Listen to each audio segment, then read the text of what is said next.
Olá, está no ar mais um programa Duas na Tri. Silvia Vinhas. E nesta edição nós vamos investigar a estrutura essencial do ser humano, o que não é uma tarefa das mais fáceis, né, Malu?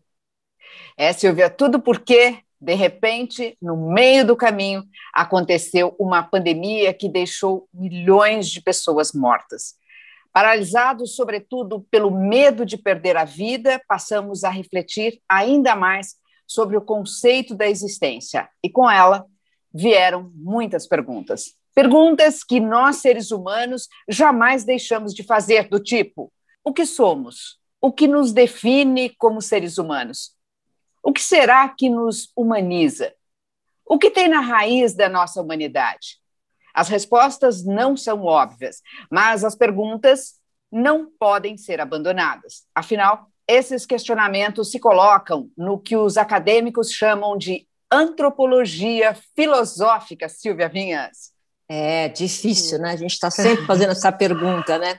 Bom, e para falar sobre essas questões existenciais, nós conversamos agora, a gente convidou o professor José Mazzuco, ele leciona as disciplinas de Geografia, Filosofia e Sociologia no curso e Colégio Objetivo. Muito obrigada por estar aqui com a gente, professor. Olá, eu que agradeço, Malu, eu que agradeço, Silvia, o convite. Eu acho o programa de vocês muito bonito, muito equilibrado entre a seriedade e a descontração. Então, para mim é uma honra estar aqui. Obrigada.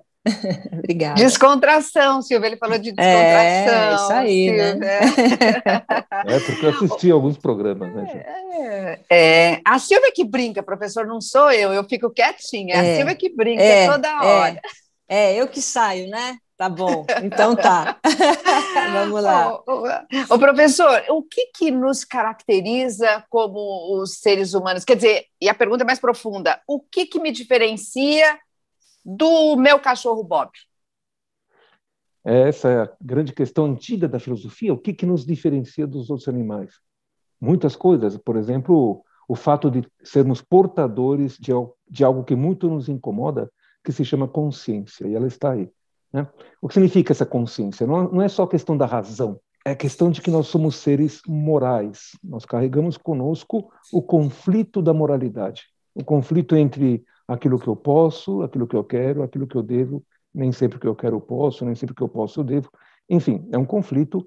Portanto, aquilo que nos dimensiona, primeiramente, é a questão de sermos seres portadores da consciência. Uma outra coisa interessante, nós somos seres inacabados biologicamente. Os animais têm estruturas biológicas extraordinárias. Quando a gente vê os animais voando, caçando, correndo, nós não temos isso. Então, nós somos inacabados, de forma que precisamos criar uma segunda natureza para transcender esse nosso inacabamento, que convencionamos chamar de cultura. Então, somos seres que produzimos cultura. Um antropólogo chamado Levi-Strauss vai dizer que a distinção entre natureza e cultura é mais didática do que real, mas ela é essencial para que possamos entender a condição humana.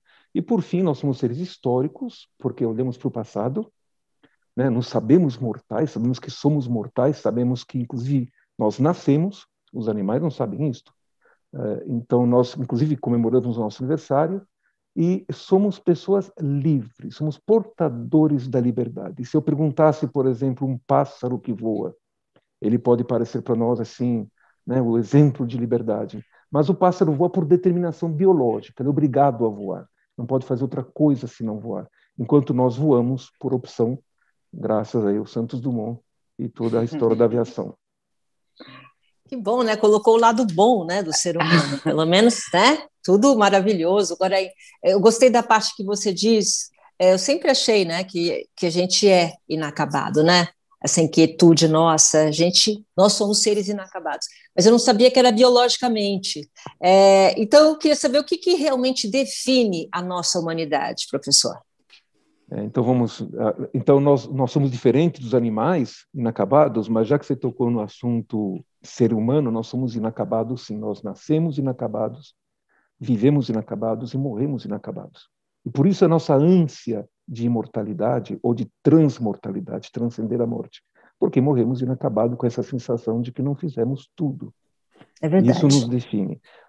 Agora, realmente, uma coisa que eu falei agora há pouco sobre a consciência moral, né? Eu gosto muito de uma referência, uma descoberta muito recente minha, é de um pensador, um psicanalista chamado Viktor Frankl. E ele foi médico, foi judeu, esteve em campos de concentração.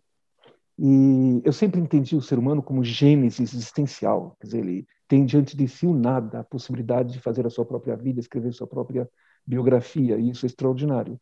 Mas, em contato com esse novo autor, o Viktor Frankl, ele é um psicanalista, ele era médico, e ele, muito jovem, se correspondeu com Freud. Ele vai dizer o seguinte: Freud cometeu um erro ao definir o ser humano, né? E veja, eu gosto muito de Freud, não estou criticando Freud, mas ele vai dizer, Freud definiu o ser humano como um ser em busca de prazer. E aí todas as suas frustrações, todas as suas neuroses resultam de questões relacionadas à sexualidade. O Viktor Frankl vai dizer, não, na verdade, as neuroses, quer dizer, a sexualidade humana é mais uma manifestação dessas neuroses. Então, como é que ele define o ser humano? O ser humano é um ser em busca de sentido. Então, quando eu ouvi isto, quando eu li isto, eu achei aquilo extraordinário. Um ser em busca de sentido, aquilo fez sentido para mim. Então, isso muda todas as coisas, né? Quando nós começamos a questionar. Justamente aí entra o papel da filosofia, porque nós somos seres em busca de sentido. Eu acho essa definição, para mim, foi assim uma definição que me faz entender. Não basta definir o homem como um ser racional. A razão é extraordinária, né? O século XVIII definiu o homem como um ser da razão, e aí no século XIX, século XX, final do século XIX, começo do século XX, vem os pensadores, entre eles Schopenhauer, Nietzsche, o próprio Freud.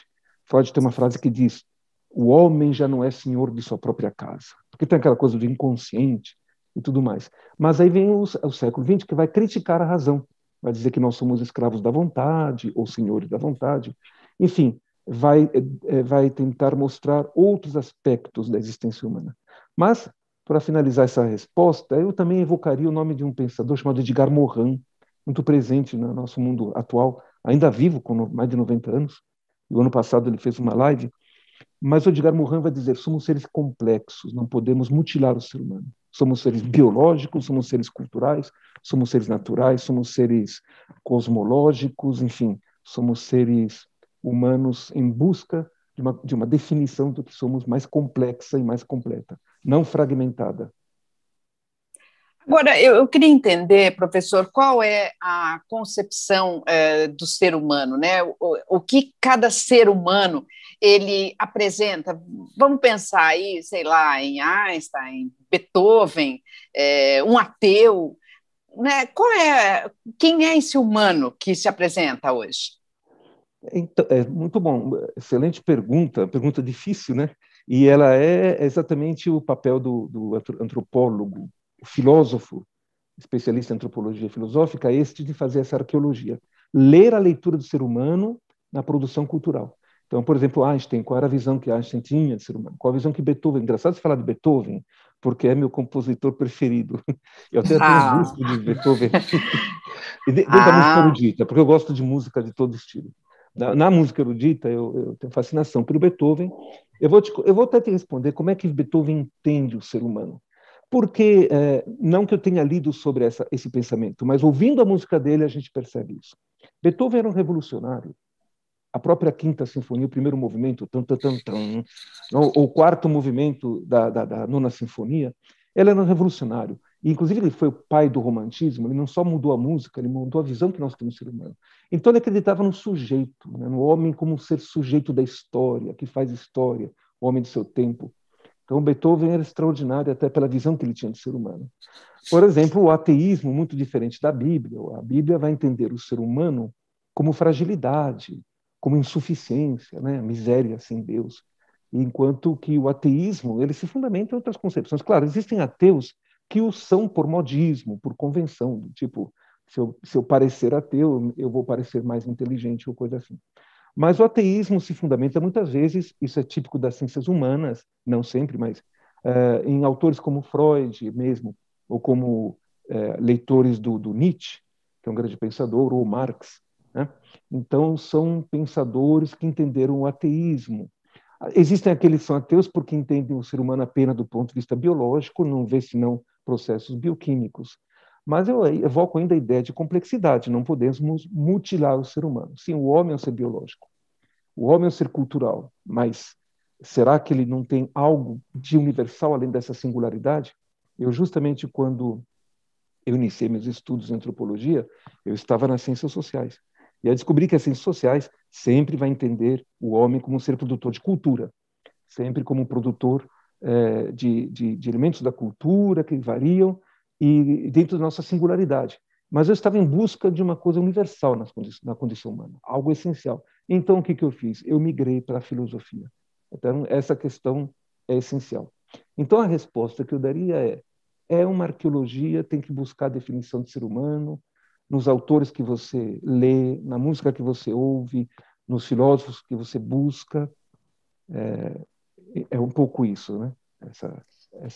Professor, mas assim, o que eu estou interpretando do que você está falando? Cada um tem um pensamento, você citou aí vários pensadores, a forma também como é colocada, o ateu, a Bíblia, enfim. Cada um imagina e enxerga a essência do ser humano de uma forma. E a gente escolhe a que a gente quer, a que a gente se sente melhor, é isso? Olha, eu sempre digo aos meus alunos, não deixe que colonizem o seu pensamento. Seja um livre pensador. Para isso, claro que você precisa de repertório. Então, quando se faz essa arqueologia, de saber como é que é definido o ser humano, a partir dessa arqueologia você tem repertório. E aí, esse repertório vai ajudar você a construir o seu pensamento, né? Porque senão a gente adota uma ideologia pronta, como um prato pronto, previsível, né? Eu penso desse jeito, eu penso daquele jeito, eu sou de esquerda, eu sou de direita, esse tipo de coisa que não cabe, não combina com filosofia. Então, eu acho que não se trata de adotar uma postura, trata-se de dialogar, conhecer, dialogar com essas posturas, todas essas visões, não empobrecer nossa visão de ser humano, né? Não empobrecê-la, evitar esse empobrecimento, e sim, construir uma visão de ser humano que esteja compatível com a minha visão de mundo. Vou construindo essa visão compatível com a minha personalidade, porque as pessoas são diferentes, né? E temos que respeitar as diferenças, a opinião dos outros. Mas eu acho que é perigoso quando a gente adota uma visão simples, única, linear. Nós precisamos construir, é mais ou menos como uma cozinha. É muito diferente de você ir a um fast food e pedir um alimento, uma comida, que tem um sabor previsível. Enquanto você cozinha... Uma receita pronta, né? Uma receita pronta. Então é isso. Eu acho que o pensamento é uma grande cozinha. Isso, somos livres para pensar. Isso que é importante. Pega um ingrediente daqui, um dali, um temperinho daqui, outro cá, e por aí a gente... Exato. Que é o repertório que a gente vai construindo. Agora, professor, a gente, assim, a impressão que dá é que nós vivêssemos, que nós vivemos como se fôssemos imortais. Parece que os outros morrem, mas a gente não. Há essa percepção mesmo? Agora eu vou dar um pouco a minha opinião, tá? Eu acho que isso é uma construção da modernidade. É uma coisa muito do mundo moderno, do mundo contemporâneo, porque talvez na época dos meus pais, meu pai, minha mãe, não fossem assim. Meus pais já se foram. A gente fala, já se foram, não morreram.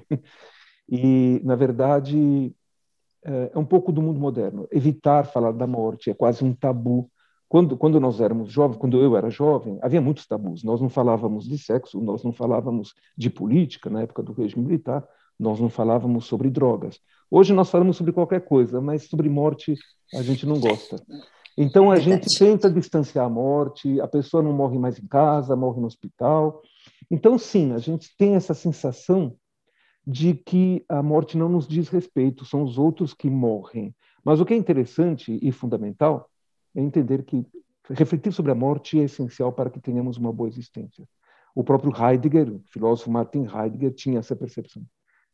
Nos conhecermos como seres mortais faz toda a diferença, e acho que isso pode dar um novo rumo à condição humana, ao ser humano. Quando nós pensamos nisso, tanto individualmente, enquanto cultura, enquanto sociedade, precisamos refletir sobre isso. E quanto mais velho a gente vai ficando, mais a gente vai tendo essa consciência da finitude, né? Você começa a fazer conta, principalmente. Agora, em relação à pandemia, né?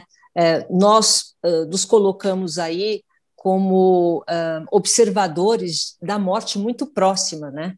A morte até sendo contabilizada diariamente. Então, com a pandemia, a morte ficou mais perto da gente, nós enxergamos com outro olhar, valorizamos de uma outra forma? Com certeza. Eu acho e vejo isso, né? Não é só achar, é ver. Realmente, de repente, morre um parente seu, um vizinho seu, alguém próximo, ou você se sente ameaçado. Uma coisa interessante, na pandemia, uma das maiores preocupações que eu vi na pandemia, assim, entre os amigos, colegas e família, é engordar, né? Nós vamos engordar na pandemia. E quando a gente observa, a fome aumentou. É verdade. A fome aumentou. Olha o contrassenso, né? O contrassenso. A fome aumentou e a fome é morte, porque quem passa fome está sempre o tempo todo olhando para a morte, né? E isso é uma reflexão. Então é absurdo que nós cheguemos aí ao século XXI com ainda bilhões de pessoas passando fome. Segundo a ONU, 2 bilhões de habitantes saíram do mapa da fome. Isso é muito bom. Mas agora com a pandemia. Mas a pandemia realmente nos faz refletir sobre a morte. Então ela tem muita reflexão. Quem diz que não há reflexão em torno da pandemia, ou é muito limitado, ou não olha para si mesmo, porque nós vivemos impactados, né? Com as notícias, com as leituras que fazemos, com tudo que nos cerca, estamos sempre sendo impactados, isso nos transforma. Então, o meu apelo, já que você falou sobre a pandemia, é permitir, sim, que a pandemia, essa experiência dolorosa, triste, nos transforme, né? E a reflexão sobre a morte e sobre a existência, eu acho fundamental. Eu fiquei com medo. Eu fiquei com medo de morrer. E acho que em algum momento passou pela... Você teve, Silvia, medo de morrer nessa pandemia? Não, eu não tive medo de morrer. Na verdade, pode ser até assustador, mas eu não tenho medo de morrer. Eu tenho medo de sofrer para morrer. É isso. E eu acho que a pandemia, ela nos trouxe grandes reflexões de valores, de vivência, e do que realmente é importante, né? Eu acho que é isso, né, professor? É isso mesmo. Eu acho que é isso mesmo. E eu mesmo não tive o medo de morrer, mas o pensamento me veio. De repente, eu posso não estar aqui dentro de 30 dias. E o que isso significa, não só para mim, mas para os meus. E é isso, né? A gente olha para trás também. A nossa própria existência e reflete sobre ela. Eu comecei a arrumar a casa, pôr tudo em ordem, porque falei, se eu morrer, pelo menos ficar tudo arrumadinho. Olha, professor, eu queria entender, nós falamos no início do programa dessa antropologia filosófica, né? Queria entender essa expressão e como ela pode ajudar nessas questões essenciais. Muito bem, boa pergunta, né? Como todas, né? Mas a antropologia filosófica, então, é uma área da filosofia que vai justamente buscar entender a concepção do ser humano. Quando falo que é uma arqueologia, não é arqueologia no sentido da história, né? É uma arqueologia no sentido do Foucault. Construir um conhecimento, buscar informações. Então, a antropologia filosófica é essa leitura que a gente faz da concepção do ser humano que os pensadores, os filósofos, os artistas carregavam consigo e que nós também temos, né? E a cultura, porque são paradigmas. Agora, antropos quer dizer ser humano, né? Vamos ao grego, antropos é o ser humano. Então, todo conhecimento, para mim, se não um conhecimento que não coloque o ser humano no centro desse conhecimento, para mim é um conhecimento muito árido. Então, por isso que me atrai a ideia de estudar antropologia, sempre me atraiu. Mas a filosofia é essencial. Uma vez eu ouvi, inclusive de uma aluna, eu vi assim, professor, o meu pai disse que a filosofia é inútil. Eu falei, olha, diga para o seu pai, respeitosamente, que um médico pode salvar uma vida, mas um bom filósofo pode salvar uma existência humana. E o que significa isso, né? Quer dizer, o que é existência? E eu gosto muito dos filósofos existencialistas, essa coisa existencial. Então, o que é a existência? O que é salvar uma existência? É você chegar aos 60, 70 anos de idade, eu falo porque eu já tenho 60, e olhar para trás e não sentir um grande vazio, né? Esse é um grande risco da nossa existência. Você chegar a uma certa idade, olhar para trás e dizer, o que é que eu fiz? Então, muitas vezes, somos um cemitério de projetos abandonados. E aí, quando chega aos 60 anos de idade, na verdade, você ainda pode se salvar. Não se salvar no seguinte sentido, vamos viver, né? Vamos fazer, nós somos jovens, nós temos cabeça jovem, né? Temos maturidade. Hoje, na nossa cultura, há uma desvalorização dos idosos, que é absurdo, isso não deve acontecer. Então, eu vejo hoje gente de idade, com 70 anos de idade, que eu vou fazer isso na minha vida. Eu falei, meu Deus, ele vai começar do zero, mas ele tem toda uma vida à frente, né? Então, a antropologia filosófica, ela pode nos salvar de ter uma existência medíocre, de uma existência vazia, mas também em nível coletivo, a antropologia filosófica, a filosofia como um todo, enquanto ciências humanas, ela tem um papel de construir sempre uma sociedade a cada dia melhor. Veja, eu não acredito num ser humano perfeito, eu acho que isso é uma grande bobagem. Muitos jovens pensam nisso, uma sociedade perfeita, um ser humano perfeito, isso é bobagem. Mas nós temos que construir a cada dia um mundo e um ser humano um pouco melhor. E nós temos que nos esforçar para participar disso. E a filosofia tem muito a contribuir nesse sentido, contribuir nesse repertório de diálogo, de discussão em busca de uma sociedade mais democrática, mais justa, mais verdadeira, né? Mais séria e também mais leve para todos, né? Isso que eu idealizo como uma sociedade quase platônico, isso, né? De Isso que eu ia idealizar. falar, é quase platônico, né? Se a gente está fazendo a lição de casa, ninguém está fazendo essa lição de casa por enquanto, né, professor? Difícil. Silvia, eu fui acusado pela academia de platônico, então você está certo. É? Eu fui acusado, na época que eu fazia mestrado, eu falei, você é muito platônico. Eu falei, eu assumo. É isso aí. Professor, nós vivemos um tempo, né, de tecnologia, a tecnologia diariamente ela se supera, as redes sociais, então o mundo até ficou pequeno, né? No começo a gente falava de globalização, agora com um clique eu estou falando com o Japão, estou falando com qualquer lugar do mundo. Você acha que a tecnologia, as redes sociais, elas estão ajudando de alguma forma ou estão mudando a essência do ser humano? Eu não creio que ela mude a essência do ser humano, mas a condição humana. Ela não vai mudar o nosso ser, mas o nosso estar no mundo, né? Nossa forma de estar no mundo. É aquilo que eu falei, eu acho que existem expressões do ser humano que dizem respeito à nossa singularidade e à nossa essência.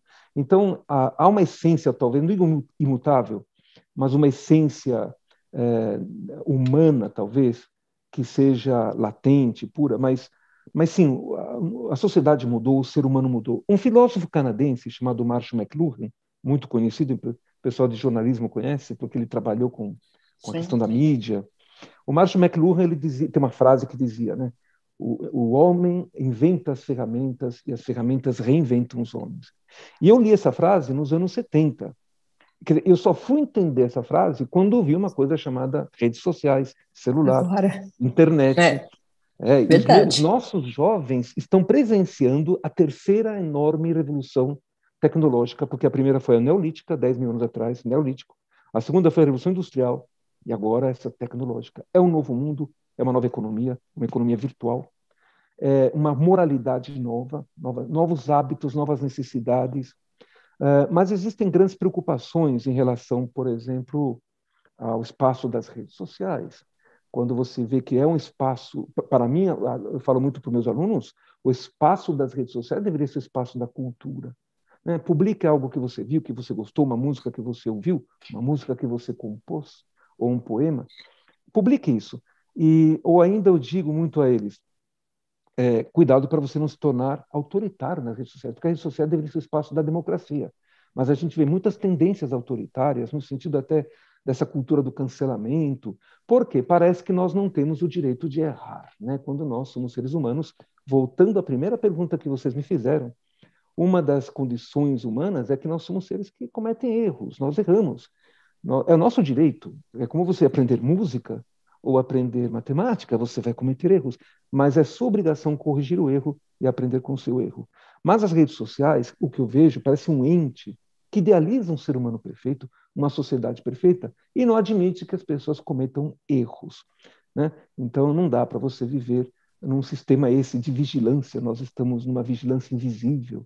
A tecnologia nos vigia. Isso me apavora um pouco. E outro problema em relação, além de que todos se tornaram julgadores, É a questão da privacidade. Nós estamos perdendo muita privacidade diante dessa tecnologia. Tudo é filmado, tudo é registrado. Então, por exemplo, você tem uma privacidade que é invadida, mas também que é renunciada. As pessoas renunciam à privacidade. Elas se acham, por exemplo, até no dever de expor, por exemplo, temas relacionados à sua expressão sexual, às suas tendências afetivas, quando, na verdade, fazem parte do meu mundo privativo, né? Quer dizer, para mim, talvez eu seja careta, não sei, mas ainda é muito complicado essa coisa de expor a privacidade nas redes sociais, porque para mim é algo que eu respeito nos outros. Aprendi a respeitar nos outros.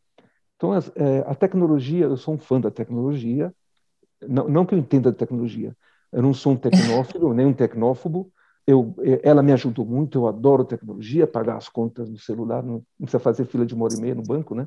Como era antigamente. É verdade. Mas ela traz problemas ontológicos, problemas na condição humana, com certeza. Ela está mudando o conceito de ser humano, e as ciências humanas e a filosofia não podem ignorar isto, esse tema grande que é a tecnologia. E também nesse sentido, professor, eu fico me perguntando, assim, pensei várias vezes aí durante a pandemia, né, que imagina se a gente não tivesse tecnologia na pandemia, se essa pandemia tivesse acontecido nos anos 80, nos anos 70. Estaríamos todos isolados, né? Isolados. Isolados. Porque se a gente pensar, Silvia, assim, trancados em casa, nós perdemos o sentido da nossa vida em sociedade, né? Quer dizer, hoje nós vivemos de imagem, mas e o nosso corpo, né? Eu me encontrei com a Silvia essa semana, pessoalmente, e na hora que eu a vi, eu me emocionei. Por quê? Porque esse é o sentido, né? Os seres humanos, quer dizer, estar junto com as pessoas, estar junto com a família, isso tudo virou um sonho. Almoço de família, né? Com algumas exceções, mas mesmo o sorriso ficou escondido atrás da máscara. A falta de abraço, ele foi na contramão dos seres sociáveis que nós somos, né, professor? Acho que, não sei, no meio do caminho tinha uma pandemia que chegou para relocar, rearranjar as coisas nesse momento. O senhor partilha dessa opinião, professor Mazzucco? Eu partilho dessa experiência, porque quando eu entrei em sala de aula recentemente, com poucos alunos, né, porque é presencial, mas não é total, tem poucos alunos, eu me emocionei. Eu me emociono fácil. Um dos culpados é o Beethoven. Eu me emociono tão facilmente. Que lindo! Não, é verdade. Mas eu acho assim, a pandemia, ela traz realmente, é uma experiência dolorosa e é bastante saudável até. Saudável em que sentido? Valorizar coisas que nós tínhamos e não estávamos valorizando. O isolamento existe. Esse isolamento, essa pandemia, para mim, revelou muita coisa interessante, estruturas de pessoas que são egoístas e estruturas de pessoas que são altruístas. Eu vi muita gente ajudando outras pessoas, eu achei isso extraordinário, mas também vi, todo mundo viu, fura-fila, vacina de vento, quer dizer... Despertou os dois lados, né, professor? O lado bom e o lado ruim. Mostrou, né, ao mundo quem é quem, um pouco. Então, acho que tem esse lado. Agora, em relação à questão do corpo, que você falou, que também é um assunto que me interessou muito, né, que são a sociologia do corpo, filosofia do corpo, isso existe, essa área do conhecimento. E nós brasileiros, eu não sou brasileiro, sou italiano, mas tudo bem, nós brasileiros, eu sou aculturado no Brasil, nós valorizamos muito a expressão do corpo, o uso do corpo, o carinho do corpo, o abraço, o beijo. Às vezes até de uma forma invasiva, que não diz respeito muito a outras culturas, né? Agora, nós temos que realmente aprender a ver o sorriso nos olhos, já que a boca não pode ser expressa, né? Eu não quero parecer, parece um clichê, mas é verdade que os olhos são o espelho da alma, são a janela da alma, é verdade. E uma outra coisa que eu entendo, assim, de repente eu aprendi a usar máscara quando necessário. Eu me lembro quando eu tenho alunos meus que são orientais, são japoneses, do objetivo mesmo, e eles, eu vejo isso há muitos anos, principalmente as meninas, usam máscara porque elas estão com gripe, e elas não queriam passar gripe para a amiga do lado. Para mim isso era um gesto de amor.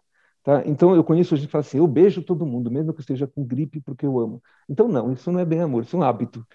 Agora, a gente sente falta desse contato físico? Sente. Né? E visual? Sente sim. Eu senti, a gente sente, e eu espero que tudo isso seja recuperado eu tenho muita esperança, eu quero ser otimista diante de tanta dor. Eu acho que nós vamos surgir uma nova humanidade. Assim, com certeza. Como a cada instante. Como a cada instante. Com certeza, Melhorada. professor. Bom, infelizmente a gente não tem mais tempo, professor. Eu quero agradecer muito sua participação aqui no nosso Duas na Tri, viu? Muito obrigado pelo convite. Eu adorei participar. Até a próxima, então. Obrigado a todos por nos ouvirem. E busquem na filosofia esse conhecimento que nos completa e nos define, ou tenta nos definir. Tá certo, professor. E o Duas na Tri vai ficando por aqui, lembrando sempre que a educação é uma história sem fim. Tchau!